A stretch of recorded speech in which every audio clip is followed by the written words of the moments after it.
Look at that fish! Woo! Yellowfin tuna, look at the color.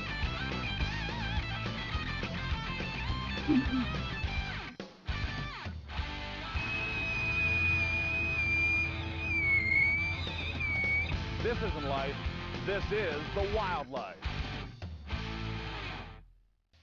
This is a very special trip for Tom Wingstead, who won a worldwide contest to go on the Aussie Challenge. Never been to Australia before, was tickled to death just to come to Australia, let alone partake in the challenge itself. The Australians are a great group of people, at least the ones we've met. They're witty, fun to be around, and this has been the wife said it's going to be the trip of a lifetime for you. I don't care how many trips you've made elsewhere, and it turned out she's been right. The Aussie Challenge is a 14-day, all-inclusive trip where we're picking up the airfare for the winner from the States, all his airfares around Australia, meal and accommodation, and the winner can hunt a fallow deer in Tasmania, a axis deer at Charters Towers, a red deer down here in the Brisbane Valley.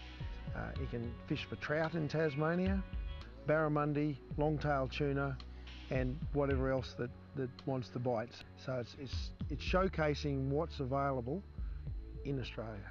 Tasmania is a pretty tough environment, full of hilly, rocky terrain. Hunting fallow deer here is not for the physically weak. The 65-year-old Wingstead put himself through a pretty vigorous training regimen to get ready for this hunt. And I've always worked out. I'm an ex-marathoner and ran the Boston, Honolulu, and New York in 1 year, but don't get into it that strong now, but I do work out in my basement. And when I knew I'd be doing a lot of walking, then I started hiking again, even though in Salt Lake City, Utah, this is not the hiking time of the year because there's still snow on the ground. So I did a lot of snowshoeing and things like that to make sure I was in shape. It's for a $25 investment. There's a lot to be gained and very little to be lost. The total value of the trip was $17,200, and that included the airline tickets to get over here, all the flights we've had since we've been here, and we've had numerous flights. I can't tell you right offhand, but at least 5 or 6 flights internally within Australia. And that included the taxidermy work on your animals. You do have to pay for shipping them back, but that doesn't pose a problem with all they do for you. And of course your flight back, and a filming crew to film your adventures, which will be nice when that's done. So it's a great value, and I encourage anybody, of course I would after my fortune with the winning ticket, but we hope to sell, and I say we because once you partake in something like this, it's difficult not to be a part of what they're trying to do. They're making a dent in the problems they have in Australia on keeping the herds viable, and it'll be a success as long as you've got a guy like Clark to push it. To give you an idea of how much the Australians are behind the Aussie Challenge, here's Grant Maurer in Tasmania, another wonderful guy with a wonderful family. We had the good fortune to meet his family, his wife and his 2 little girls. He loans me a Seiko 2 rifle with Swarovski scope and Swarovski binoculars to use. Complete stranger, and that's just how generous these people are.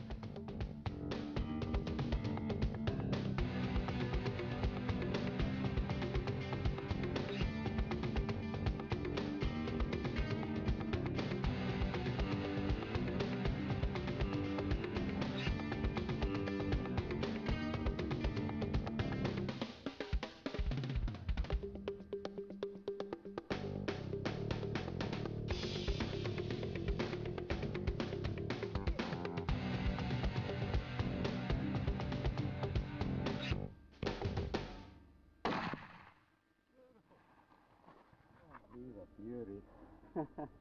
Hey? Thanks for seeing me. Get down, mate. That is truly awesome. Truly awesome.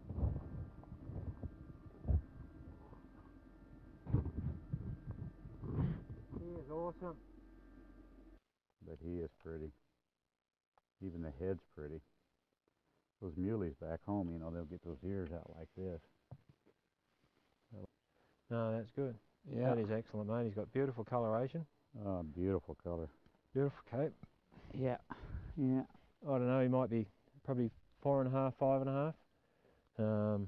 Yeah, he's pretty even. He's got 10 points on this side. You got a brow tine, you have a tray tine, you have a guard tine coming back here. You count the points. You got 1, 2, 3, 4, 5, 6, 7, 8, 9, 10 on that side. But no, he's a nice deer. Hard work. We've done a lot of yards for him, mate. We've certainly done a lot of yards for him. We earned him. We've earned him. Yeah, and we got to see a lot of nice shooters before we shot this one too, just a little bit far off. Clark McGhie was one of the founding fathers of the Ridge Group. Ridge stands for Research into Deer Genetics and Environment and has been active for more than a decade. It's very similar to the Quality Deer Management Association right here in the United States. So what we're doing with Ridge Group here, we see as vital to preserving our game, and that is vital to preserving our firearms for the future. It's very easy for a government official to be there and say, this is a nasty introduced animal, let's wipe it out, let's get rid of it. And we've said no, they've got a great historic and cultural benefit to this area. We've had 4 or 5 generations of people now hunting deer in this area. Over 130 years. Over 130 years. And the deer are really now, they're seen as very much a part of our local environment. Again, we don't want to see the numbers get to the levels where they're causing landowners problems. So that's where Ridge has tried to develop a balance, where we've shown that hunters will do the right thing if they're given an opportunity and are willing to pay enough each to make it a viable concern for landowners to have them on their property.